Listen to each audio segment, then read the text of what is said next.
Paddington Abroad by Michael Bond. Chapter 5.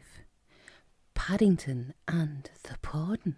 The Browns soon settled down in the village, and in no time at all it seemed as if they'd always lived there. The news that a young English bear gentleman was staying at the hotel quickly spread, and Paddington was soon a popular figure in the streets, especially before going down to the beach. He paid a visit to his new friend, Monsieur Dupont, most days. Monsieur Dupont spoke very good English, and they had several chats together on the subject of buns. Monsieur Dupont not only showed Paddington around his ovens, but he also promised to bake some special English buns for his elevenses into the bargain. "After all," he explained, "it is not every day we have a bear staying in Saint Castile."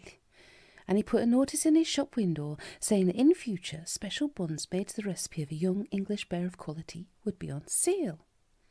There were so many new and interesting things to see and do that Paddington had to sit up late in bed several nights running in order to write everything in his scrapbook while it was still fresh in his mind. One morning he was awakened early by the sound of shouting and banging outside of the hotel, and when he looked out of the window he discovered to his astonishment that a great change had come over the village. It was always busy, with people hurrying to and fro about their daily tasks, but on this particular morning it seemed to be twice as busy as usual. Even the people were dressed in quite a different way. Instead of their blue overalls and red jerseys, the fishermen all had on their best suits, and the women and girls were wearing dresses covered in stiff white lace with tall lace hats to match. Nearly all the fruit and vegetable stalls had gone, and their place had been taken by other stalls decorated with coloured flags and striped awnings, and laden with boxes of sweets and row upon row of wax candles. It was all most unusual, and after a quick wash, Paddington hurried downstairs to investigate the matter. Madame Penet, the owner of the hotel, was at her desk in the entrance hall when Paddington entered, and she looked at him rather doubtfully when he consulted his phrase book. Madame Penet's English was no better than Paddington's French, and things always seemed to go wrong when they tried to talk to each other. "It is so," she began in reply to his question. "How do you say, pardon?" "That's all right," said Paddington politely. "I only wondered what was happening. It looks very interesting." Madame Penet nodded. "That is right," she said. "It is how you say, pardon." Paddington gave Madame Penet a hard stare as he backed away. Although he was a polite bear, he was beginning to get a bit fed up with raising his hat and saying pardon in return, and so he hurried outside and across the square in order to consult Monsieur Dupont on the subject. To his surprise, when he entered the shop he made an even more startling discovery, for in place of the white smock and hat he usually wore, Monsieur Dupont had on a very smart dark blue uniform covered in gold braid. Monsieur Dupont laughed when he saw the expression on Paddington's face. "It is all to do with the pardon, Monsieur le Bear," he said. And he went on to explain that in France, pardon was the name given to a very special festival, and that in Brittany in particular there were pardons for many different reasons. There were pardons for fishermen and farmers, and there was even a pardon for the birds, not to mention horses and cattle. "In the morning," said Monsieur Dupont, "there is always a procession, when everyone goes to church, and afterwards there is much celebration. This year," he went on, "we have a fair and a firework display, where even there is a parade of the village band." Monsieur Dupont drew himself up to his full height. "That is why I am in uniform, Monsieur le Bear," he exclaimed, "for I am the leader of the band." Paddington looked most impressed as he listened to Monsieur Dupont, and after thanking him for all his trouble, he hurried back to the hotel in order to tell the others. Most days the Browns went down to the beach, but when they heard Paddington's news, they quickly changed their plans. After a hurried breakfast, they joined the rest of the villagers in going to church, and that afternoon, by popular vote, they made their way towards a field just outside the village where the fair was taking place. Paddington stood in a trance as he gazed at the sight which met his eyes. It was the first time he'd been to a fair, and he didn't remember ever having seen or heard anything quite like it before. There were huge wheels soaring up into the sky. There were gaily painted swings and slides. There were roundabouts carrying dozens of shrieking, laughing people around and round as they clung to wooden horses painted all the colours of the rainbow. There were coconut shies and sideshows. Everywhere there were coloured lights flashing on and off, and in the centre of it all there was a huge organ playing jolly music as it let out clouds of steam. In fact, there were so many things crammed in such a small space, it was difficult to decide what to do first. In the end, after testing the slides and swings a number of times, Paddington turned his attention to one of the roundabouts, and when he discovered that bears under 16 were allowed on for half price on pardon days, he had several more goes for good measure. It was when he came off the roundabout for the last time and stood watching Mr. Brown, Jonathan and Judy while they had a go that he suddenly spied for the first time a most interesting-looking small striped tent which stood slightly apart from the rest of the fair. There were several notices pinned to the outside, most of them printed in foreign languages, but there was one written in English which caught his eye at once, and he read it carefully. It said, Madame Jaja, International Fortune Teller, palms red, crystal gazing, satisfaction guaranteed. Pasted across the bottom was a smaller notice which had the words English spoken printed in red. Mrs. Brown followed Paddington's gaze as he lifted up the tent flap and peered inside. It says she reads palms, she remarked doubtfully, but I should be careful. Paws might be more expensive. Mrs. Brown wasn't at all sure it would be a good thing for Paddington to have his fortune told. He got into enough trouble as it was without looking into the future, but after she had time to make him change his mind, the tent flap had closed behind him. Paddington had never before heard of anyone having their paw read, and he was anxious to investigate the matter. After the strong sunlight, it was dark inside the tent, and as he groped his way forward, he had to blink several times before he could make out a shadowy figure sitting behind the small velvet-covered table. Madame Jaja had her eyes closed, and she was breathing heavily. After waiting impatiently for a few moments, Paddington gave her a poke with his paw and then raised his hat. "Please," he announced, I've come to have my paw read." Madame Jaja jumped. "Come on!" she exclaimed hoarsely. "Come on," said Paddington, looking puzzled. There was hardly space inside the tent for the two of them, let alone room to go anywhere, so he tried climbing on the table as he explained once again what he'd come for. "Mind my crystal ball," cried Madame Jaja, breaking into English as the table rocked. "They're very expensive." "I didn't realize you were a foreigner," she continued. "Otherwise I would have spoken to you in your own language." "A foreigner?" exclaimed Paddington hotly. I'm not a foreigner. I've come from England." "You're a foreigner when you're in another country," said Madame Jaja sternly, "and comment does not mean you're supposed to climb all over my table." Paddington sighed as he climbed down off the table. He didn't think much of French as a language. Everything seemed to have the opposite meaning to the one he was used to.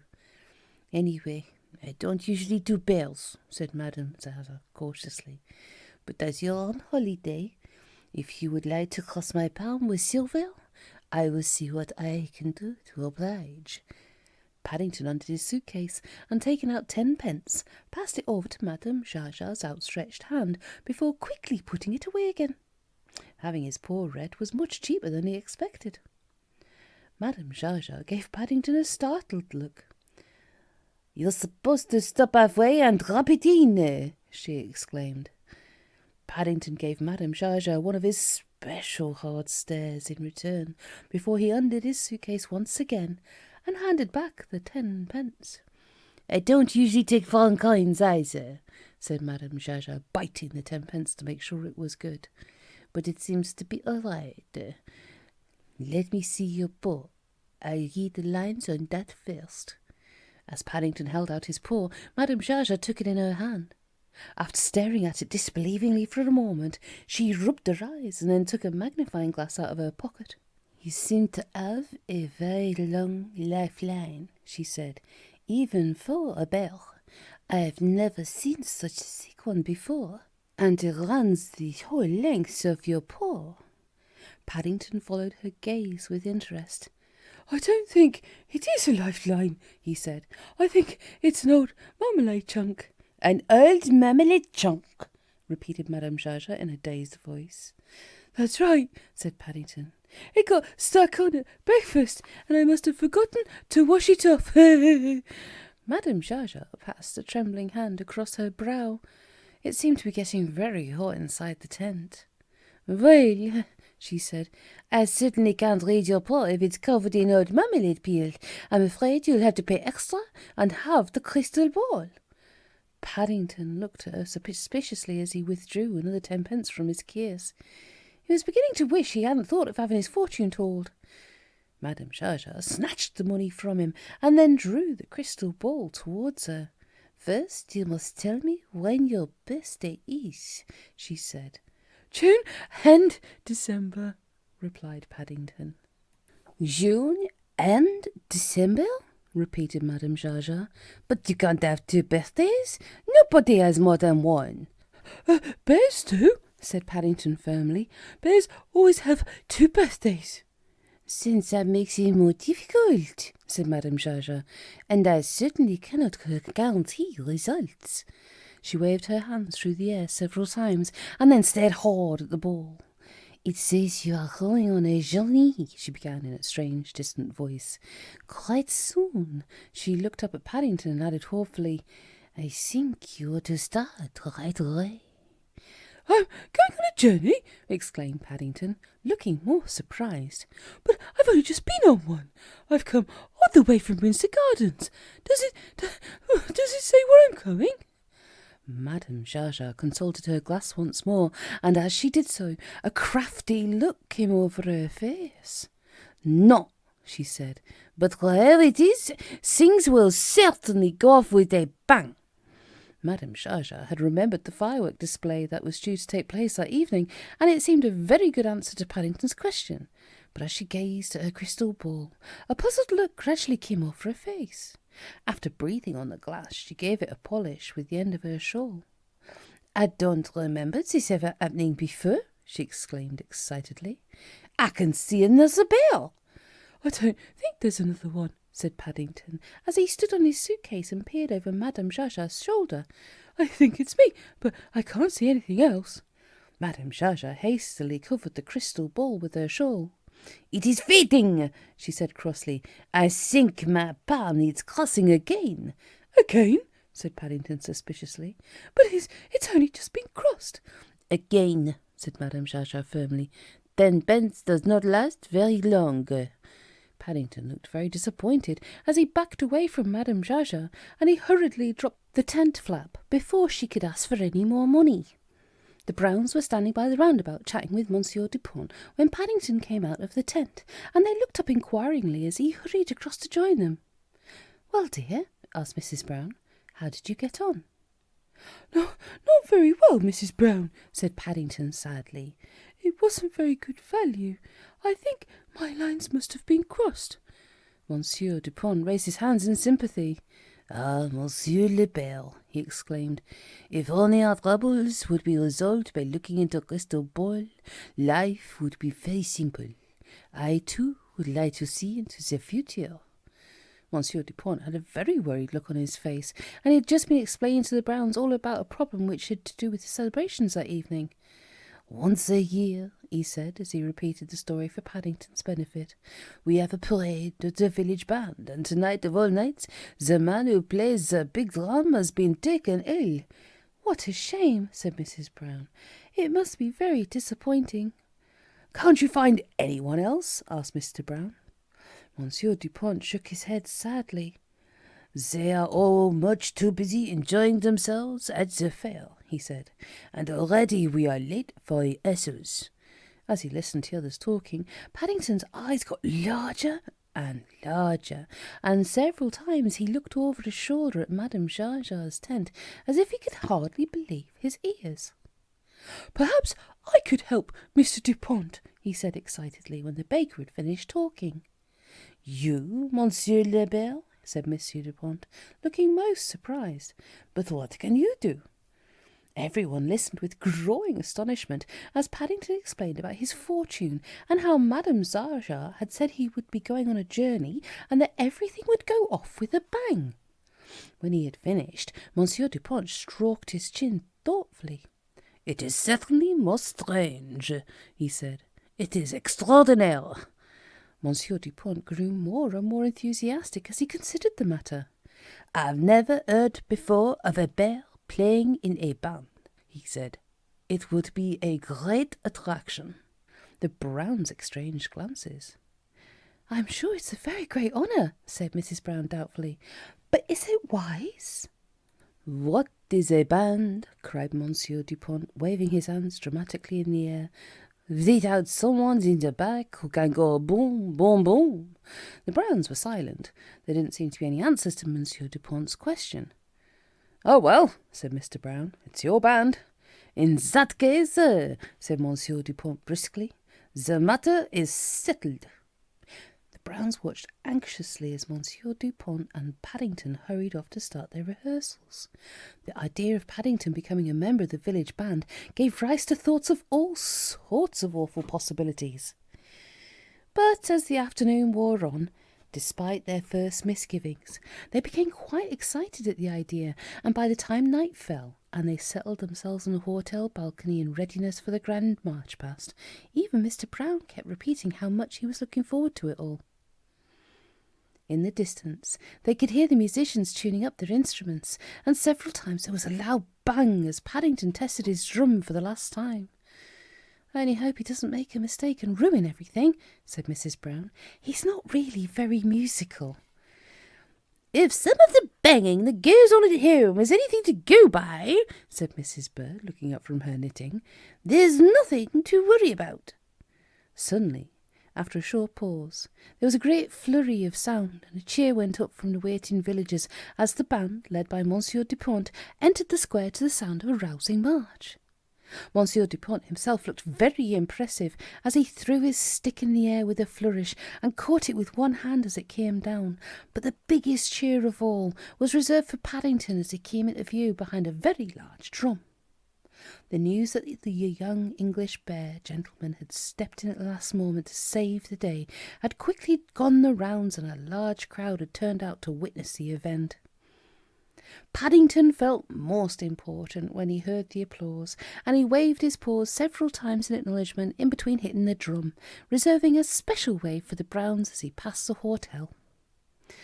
"Well," said Mrs. Bird proudly, as the band disappeared from view up the street, "that bear may only be bringing up the rear, but I thought he was better than all the rest put together."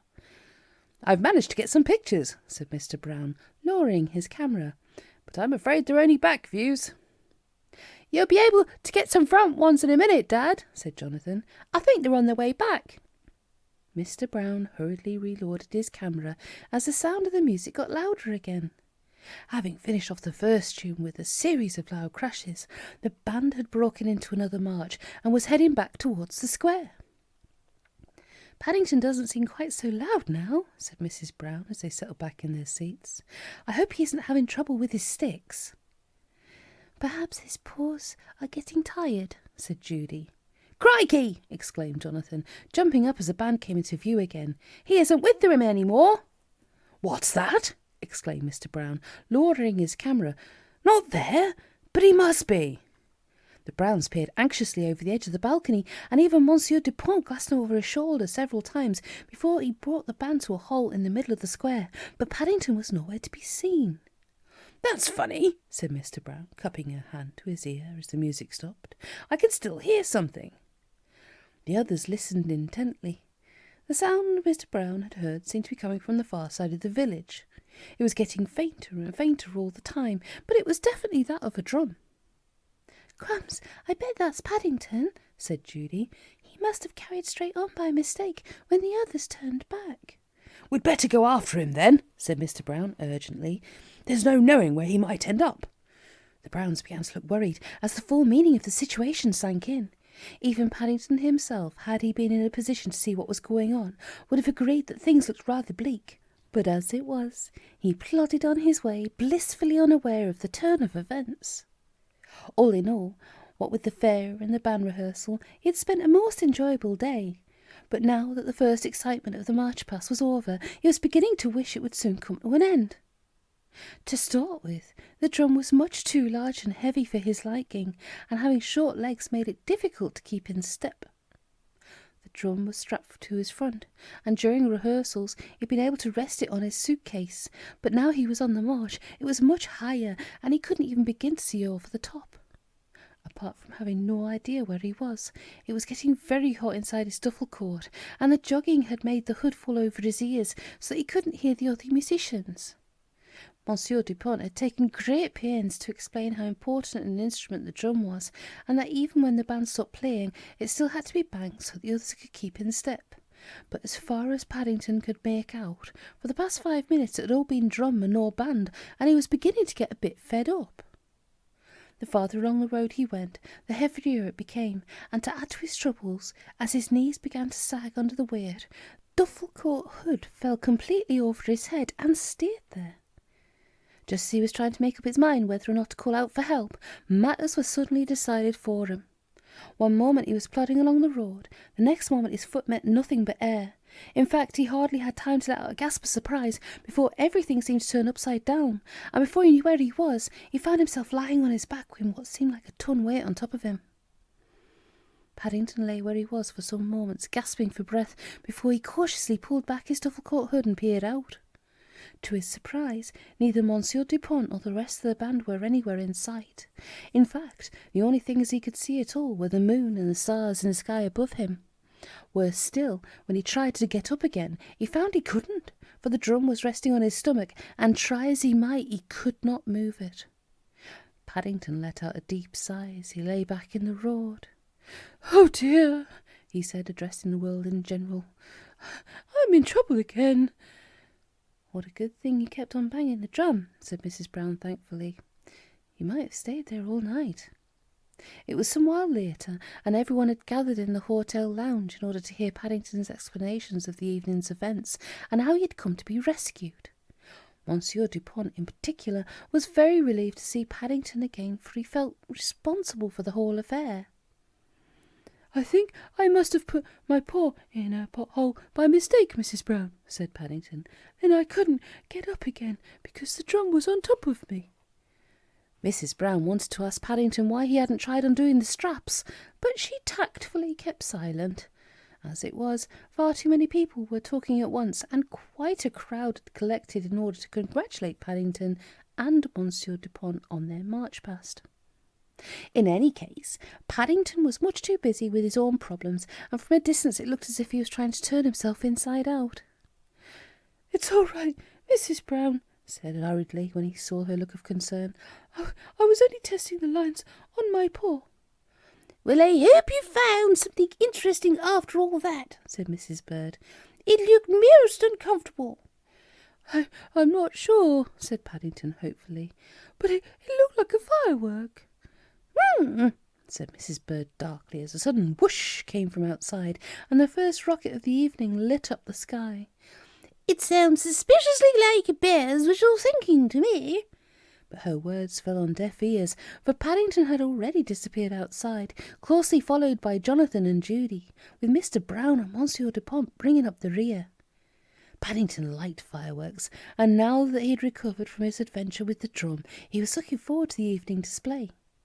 Judging by the noise going on in the square outside the hotel, he had a feeling French fireworks might be very good value indeed, and he didn't want to miss a single moment of the fun.